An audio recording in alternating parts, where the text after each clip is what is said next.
guys, my name is Miranda, and if you're new to this channel, hi, how are you? Thanks for stopping in. Today I am here to talk about a recent disappointment that I had recently. I said it twice, but that's how disappointed I am. And it's Ghostbusters. Because, listen people, lesbians, they exist. And I want to see them smooch on the screen, okay? I've never been like the biggest Ghostbusters fan. I actually really like the 2016 one, and I feel like that's going to be off-putting to so many people right away. But I just think it's funny, and I have like a really fun experience of going to see it in the movie theaters with my family, and it was just fun overall, okay? It's my kind of humor. I have this going theory that like whatever was like your core time of growing up on Saturday Night Live, like that is the humor that you like. So like the Kristen Wiig kind of like late 2000s, early 2010s humor. Sometimes I don't like that as much, but like other people are like, that's the golden age of SNL because that's like what they grew up on in their 20s and stuff. And then like the like mid 2010s, I feel like some people are like, that's not as good as like the original, but like that's the kind of humor I really like because like that's when I had the energy and also the ability, because I did not have a bedtime to go to anymore, to stay up and watch it live. And I feel like that's just like the formative experience of like when you could most watch SNL is whatever humor, like that has shaped what humor you then like in future SNL seasons. But I digress. That's a whole different tangent to go down. There's a new Ghostbusters. It's got Paul Rudd in it. It's got the kid from Stranger Things. It's a second one. The first one with like the reboot of this series came out and I didn't really have too big of an interest in it. I feel like with the reaction to how people handled an all-female Ghostbusters, the series was just kind of tainted for me. It's the same way with Star Wars for me, of like seeing how people reacted to the basic idea of a female Jedi. And we're like, not in my neighborhood, not in my fictional science world. I can believe in all this other stuff, but a female being able to hold a lightsaber, I don't think so. So I feel like I just wasn't that interested in it, especially because it was like a return to roots and just basically being like, yeah, 2016 sucked and we're so sorry, without like acknowledging that like maybe 2016 wasn't the best, but also people's reaction to it just because they were girls was not appropriate. So I really wasn't as invested in that one, but then when this one came out, I was invested, okay? I hadn't seen the first one, like I said, but I knew of it, like I'd seen bits and pieces of it, and I just thought the whole idea of like a Frozen theme, I don't know if it's because, again, I just love the movie Frozen, but you sell me on a theme, I'm there, okay? So like having this like theme of being like everyone's afraid and like fear is gonna literally freeze you to death and stuff, I was sold. It just felt very like D&D-esque to me, and I thought it sounded really fun. So before it came out, I do this kind of, and okay, this is gonna be another thing. I feel like I'm just exposing all my secrets in this, but this is another thing I do. If it's a movie that I'm like not super looking forward to, like I'm looking forward to it, but it's not like, oh my gosh, I need to know nothing before going in, I tend to look up little bits and pieces. And by little bits and pieces, I mean sometimes the entire plot. So when Ghostbusters first came out, I knew I wasn't seeing it like right away. So I was kind of like scouring the internet, just, you know, going in a little bit to see like what kind of the main plot line was outside of the more like everyone freezes to death or whatever. And this is the first time I learned about Melody, who I had not seen in any of the previews beforehand, but like I said, I really wasn't as paying attention to the previews as I could have been, so it's not like I was dissecting every single frame and being like, there she is. But that was the first time I heard about her. And reading about Melody and Phoebe's relationship specifically, and again, very like minimum, just kind of like before seeing the movie, before a lot of spoilers were out for it, I right off the bat thought it was a relationship. And I was so impressed that like Ghostbusters of all people was going with an LGBT relationship, and not only that, but like a young LGBT relationship, like just for the representation in terms of like young kids looking up to people like that, like it would be so great. Which is why, color me shocked when I go and I sit my little butt in this theater and I realize that they are not girlfriends. Like the entire movie, I can't even tell you really what I thought about the movie, because from the time I realized that, oh, they're actually supposed to just be friends and not girlfriends, was just me with a confused look on my face for the entirety of the movie, okay? I do not understand it. I did see some people talking about like maybe it was like they were written maybe to be girlfriends, but then like the studio was much like, you know how they do with like kisses and stuff like that, when it's like how Beauty and the Beast had the first gay Disney character or whatever, but then really like they cut that out of any like homophobic country, so it's like, okay, really, how big of a stand are you taking if it's like a 5-second clip that can be cut out. People were saying maybe it was like that, or originally the idea was that they were going to be girlfriends, and then it was kind of like, wait, this won't sell in other markets, so like,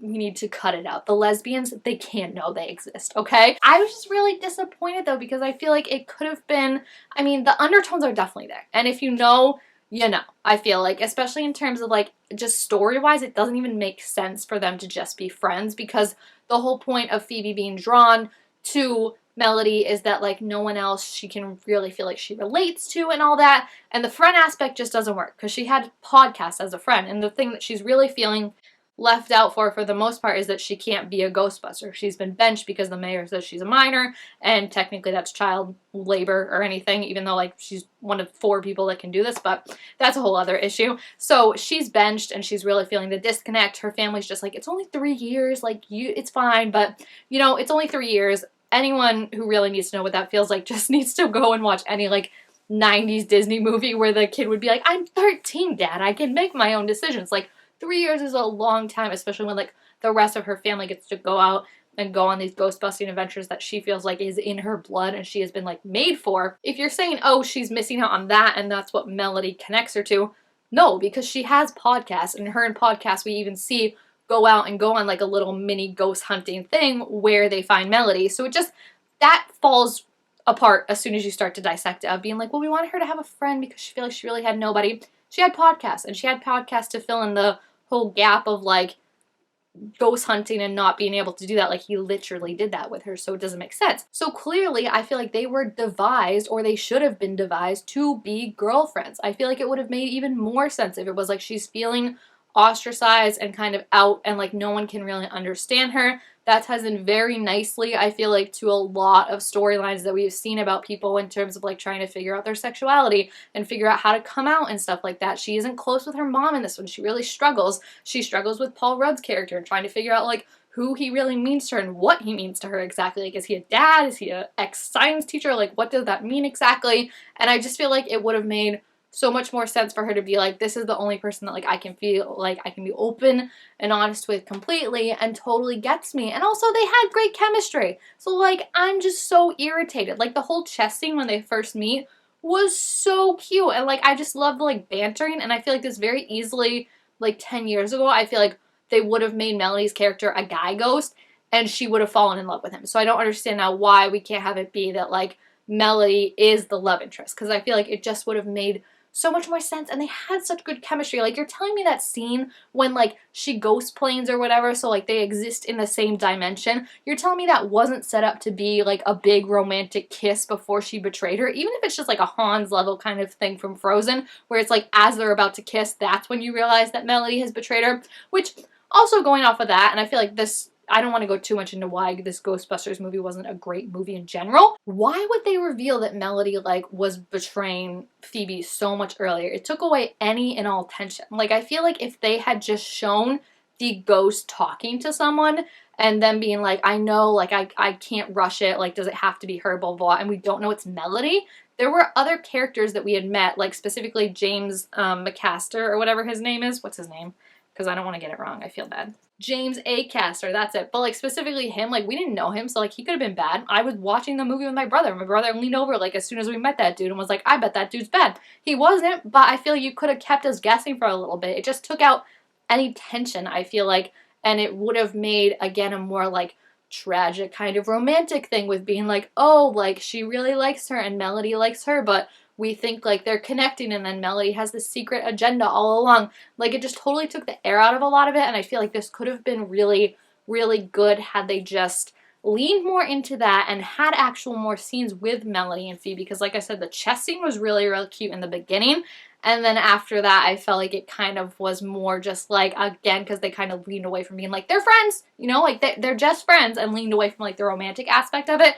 It started to fall more flat of like, I would have liked to see more scenes with them, more of her being like, why can't she go to podcasts? Like, why does she connect more to Melody than, like, her brother? Or, like, have, like, show us more people dismissing her. Because we saw, like, Paul Rudd trying to talk to her and him and her not being very receptive. Because, again, it's weird. It's like your former science teacher who's now dating your mom and I don't really know how to interact with that, much less how to tell someone to interact with that. Her mom was just kind of blowing her off and being like, you know, like they can't have conversations. The whole movie really felt like just generally like take out the Ghostbusters aspect of it and focus on like the family aspect of it, especially with Phoebe at the core. It felt like a Disney Channel original movie you'd see on like a Saturday night in the 2000s, where it's like the plot is like how the parents are just not listening to the teenager, so she rebels, makes things worse in rebelling, and then everyone makes up at the end. Like, that's just what it felt like, basic when you get down to the core of it. And I feel like in that, you need a good love interest. And I feel like Melody was right there. She's literally the antithesis of like everything that was about the Frozen Empire and about fear. Like, she died. So like, how much more fear could she have? You know what I mean? I felt like she could have been a really good crutch for like figuring out how to take down the villain, and instead we just kind of get like a quick moment of Phoebe being like, he can't help you, like you've got to help yourself, and then her being like, no, and then like switching and she does help. Like, I feel like there could have been so much more. If anything, we deserved a kiss. Like, it just felt like there was something missing, and it's a shame because like I said, they really did have great chemistry, and I feel like it could have been something good. And I feel like McKenna, even like towards the end of like the scene that should have been a kiss in the lab, in my opinion, was playing it really great. And like, you could feel all the emotions and the betrayal of like the excitement of like, oh my gosh, like I'm seeing you in like ghostly form, and like we can touch and hold hands and stuff. And it was just immediately cut down by like, by the way, I'm actually bad. Like, there wasn't any excitement or like them getting to do anything, and like, you know, like the excitement of like, why would she want to be able to be on the same plane as her, right? I feel like there wasn't anything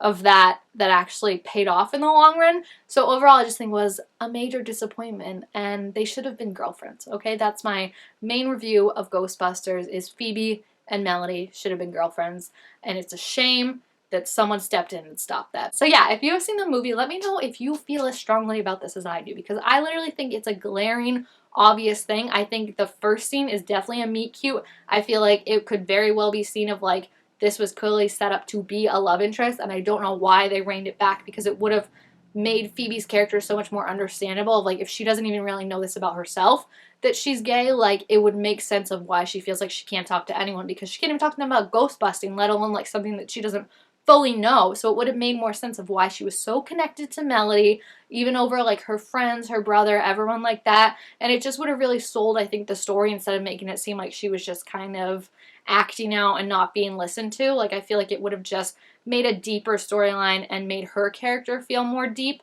and have more connection with Melody, who I feel like was really underutilized for the most part, which is unfortunate, since like I said, her whole thing of fire being like what helped take them down. But I also feel like she could have been way more helpful in that, instead of just like everything being wrapped up and solved in like 2 seconds. So yeah, let me know what you thought about it. If you also feel like they should be girlfriends and that we should write more fanfic and make that better. So thank you guys all so much for watching. Make sure to give this video a thumbs up if you enjoyed it, and I will see you guys next time. Bye!